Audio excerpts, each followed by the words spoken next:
Hi everybody, this is Mr. Duncan in England. How are you today? Are you okay? I hope so. Are you happy? I hope so. In this lesson, we will look at the changing attitude to the way we use words and how the English language is changing because of this. Be careful what you say.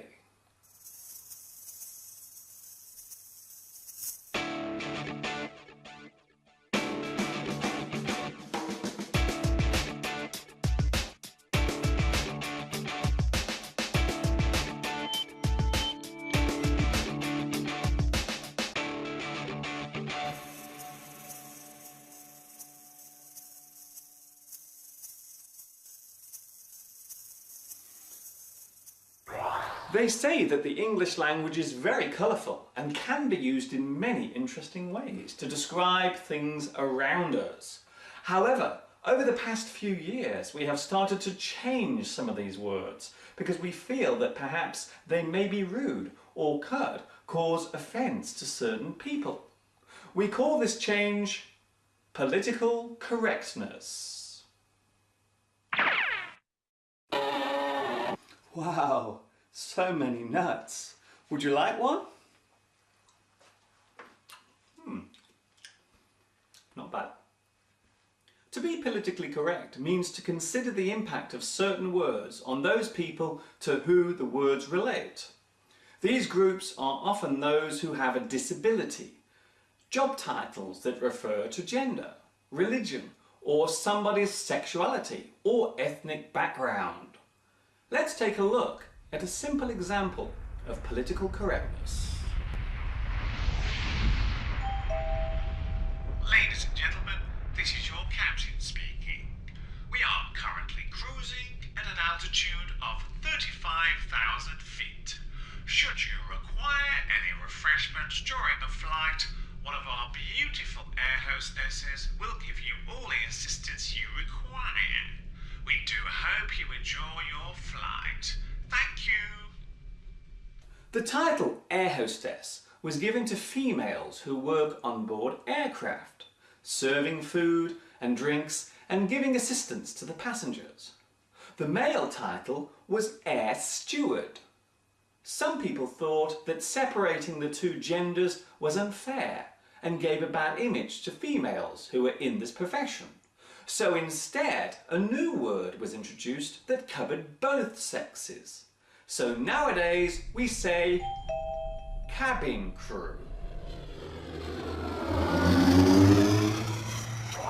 This alteration has caused other changes too.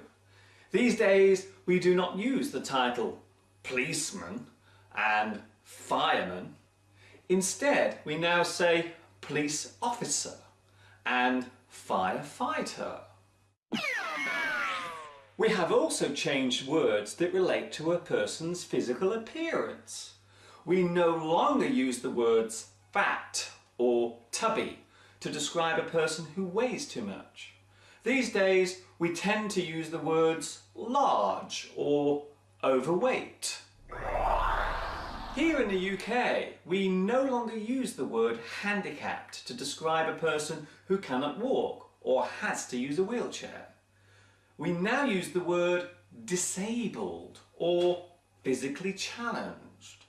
However, in the USA, the word handicapped is still widely accepted. Here are some other examples. A person who is blind is now referred to as visually impaired.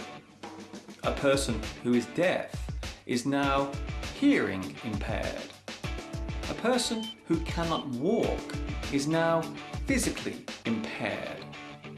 The word impair means weaken or damage.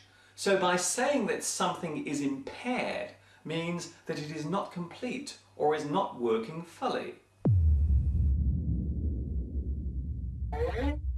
Perhaps the most controversial form of political correctness relates to ethnic and racial words, especially when we talk about people from African, Caribbean countries, or those who come from that particular ancestry. It is no longer acceptable to use the word coloured to describe a person of this particular descent. These days, the word black is the politically correct term. However, this has recently caused problems when we wanted to use the word black as a simile or metaphor. It is generally accepted that the word black is often used to show a negative action or a bad action, such as black market, to sell something illegally, black sheep, a bad person in a family, black magic, an evil type of trick, black look, to give someone an angry expression, blacklist, a list of bad things, and blacken, to make something look unattractive. So these expressions have become less popular now, even though they do not in any way relate to the racial origin of a person. Another example of political correctness was the attempt to change the word blackboard to chalkboard. However, many people thought this was going too far, so that particular word is still okay to use to this very day. It's a good idea. It's a bad idea. I agree. I disagree. It's wrong. It's okay. It should be stopped. It's all right. I have no problem with it. No worries. It's okay. It should be stopped. I think it's disgusting. Look what I'm having for my tea. Political correctness tends to occur in democratic countries where freedom of speech is taken as a civil right. In some ways, it is ironic that societies that encourage free speech are the same ones that are also attempting to suppress it. It is also worth noting that being politically correct is not a new thing. In fact, it can be traced back to the early 20th century, during the period of the First World War.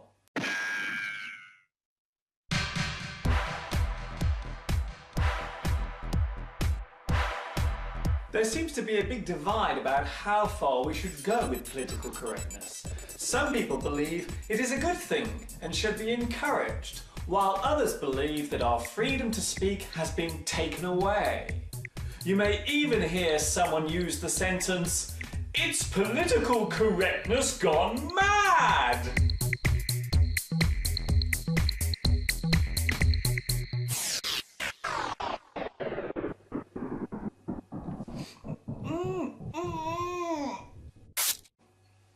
Love it or hate it, it seems political correctness is around to stay. Generally, the thought behind it is a good one, and maybe we should try to encourage the positive use of words.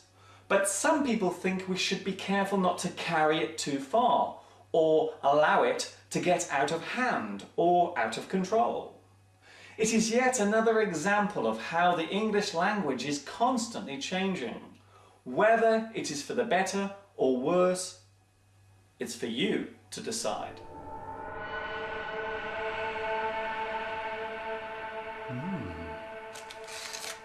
My favourite. Before I leave you today, I would like to say a special hello to my new friends watching in Bosnia and Herzegovina, China, Germany, Mexico, Saudi Arabia, and Venezuela. This is Mr. Duncan in England saying, watch your P's and Q's. In other words, be careful what you are saying and to whom you are saying it. Have fun until next time. Ta-ta for now.